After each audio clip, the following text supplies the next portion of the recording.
Day 107, 2 Samuel 17 and 18. Ahithophel said to Absalom, I would choose 12,000 men and set out tonight in pursuit of David. I would attack him while he's weary and weak. I would strike him with terror, and then all the people with him will flee. I would strike down only the king and bring all the people back to you. The death of the man you seek will mean the return of all. All the people will be unharmed. This plan seemed good to Absalom and to all the elders of Israel. But Absalom said, Summon also Hushai the Archite, so we can hear what he has to say. When Hushai came to him, Absalom said, Ahithophel has given this advice. Should we do what he says? If not, give us your opinion. Hushai replied to Absalom, The advice Ahithophel has given is not good this time. You know your father and his men. They are fighters, and as fierce as a wild bear robbed of her cubs. Besides, your father is an experienced fighter. He will not spend the night with the troops.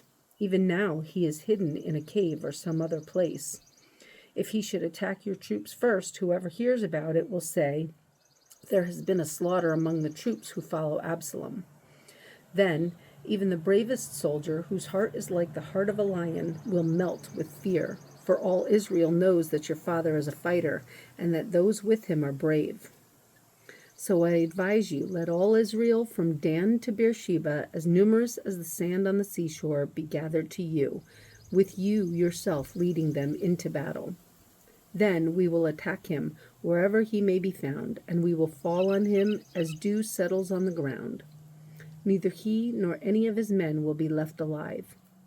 If he withdraws into a city, then all Israel will bring ropes to that city, and we will drag it down to the valley until not even a piece of it can be found. Absalom and all the men of Israel said, The advice of Hushai the Archite is better than that of Ahithophel. For the Lord had determined to frustrate the good advice of Ahithophel in order to bring disaster on Absalom. Hushai told Zadok the Abiathar and Abiathar, the priests, Ahithophel has advised Absalom and the elders of Israel to do such and such, but I have advised them to do so and so. Now send a message immediately and tell David, Do not spend the night at the fords in the desert. Cross over without fail, or the king and all the people with him will be swallowed up. Jonathan and Ahimaaz were staying at En-Rogel. A servant girl was to go and inform them, and they were to go and tell King David, for they could not risk being seen entering the city. But a young man saw them and told Absalom. So the two of them left quickly and went to the house of a man in Bahurim. He had a well in his courtyard, and they climbed down into it. His wife took a covering and spread it out over the opening of the well and scattered grain over it. No one knew anything about it. When Absalom's men came to the woman at the house, they asked, Where is Ahimaaz and Jonathan? The woman answered them, They crossed over the brook. The men searched but found no one, so they returned to Jerusalem. After the men had gone, the two climbed out of the well and went to inform King David. They said to him, Set out and cross the river at once. Ahithophel has advised such and such against you. So David and all the people with him set out and crossed the Jordan. By daybreak, no one was left who had not crossed the Jordan. When Ahithophel saw that his advice had not been followed, he saddled his donkey and set out for his house in his hometown. He put his house in order and then hanged himself. So he died and was buried in his father's tomb. David went to Mahanaim, and Absalom crossed the Jordan with all the men of Israel. Absalom had appointed Amasa over the army in place of Joab. Amasa was the son of a man named Jether, an Israelite who had married Abigail, the daughter of Nahash, and sister of Zeruiah, the mother of Joab. The Israelites and Absalom camped in the land of Gilead.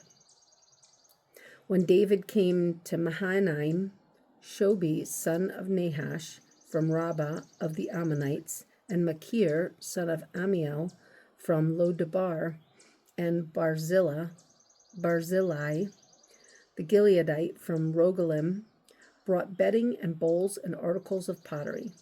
They also brought wheat and barley, flour and roasted grain, beans and lentils, honey and curds, sheep and cheese from cows, milk for David and his people to eat. For they said, "The people have become hungry and tired and thirsty in the desert." 2 Samuel 18.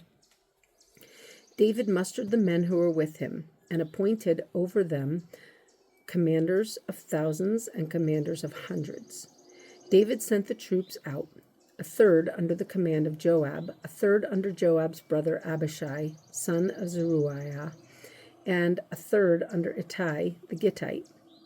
The king told the troops, "I myself will surely march out with you." But the men said, "You must not go out. If we are forced to flee, they won't care about us. Even if half of us die, they won't care.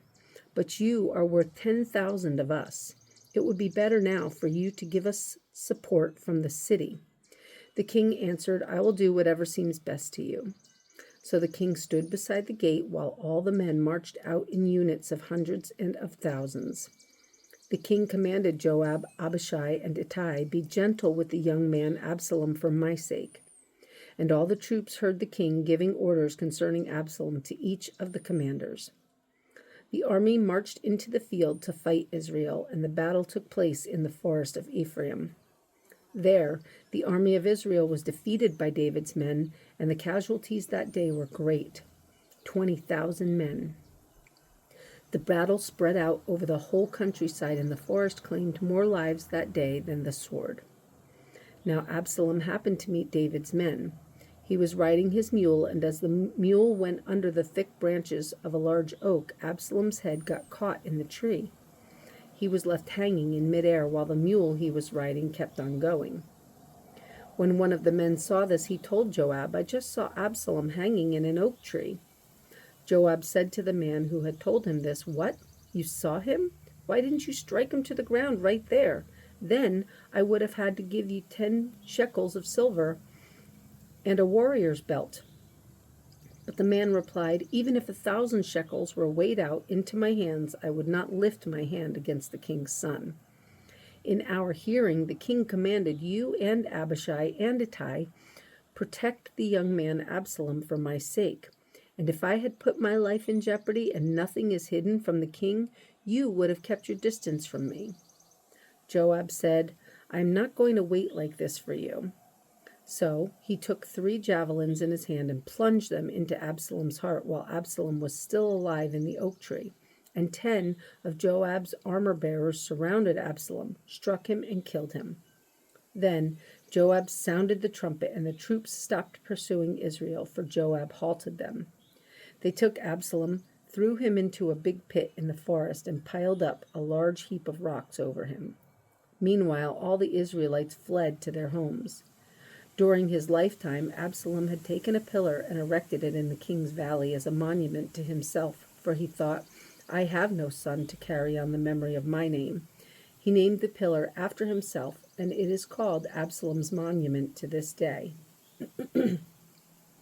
Now Ahimaaz, son of Zadok, said, "Let me run and take the news to the king that the Lord has delivered him from the hand of his enemies." "You are not the one to take the news today," Joab told him. "You may take the news another time, but you must not do so today, because the king's son is dead." Then Joab said to a Cushite, "Go tell the king what you've seen." The Cushite bowed down before Joab and ran off.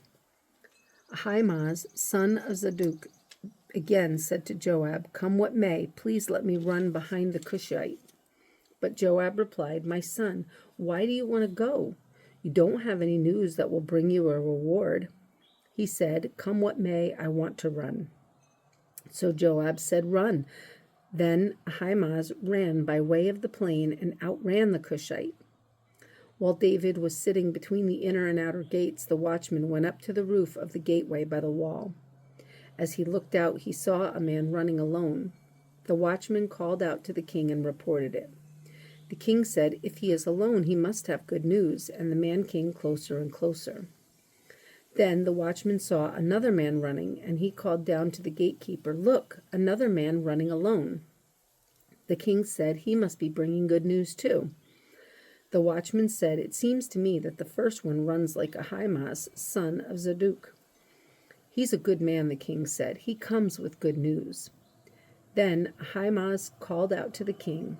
"All is well." He bowed down before the king with his face to the ground and said, "Praise be to the Lord your God. He has delivered up the men who lifted their hands against my lord the king." The king asked, "Is the young man Absalom safe?"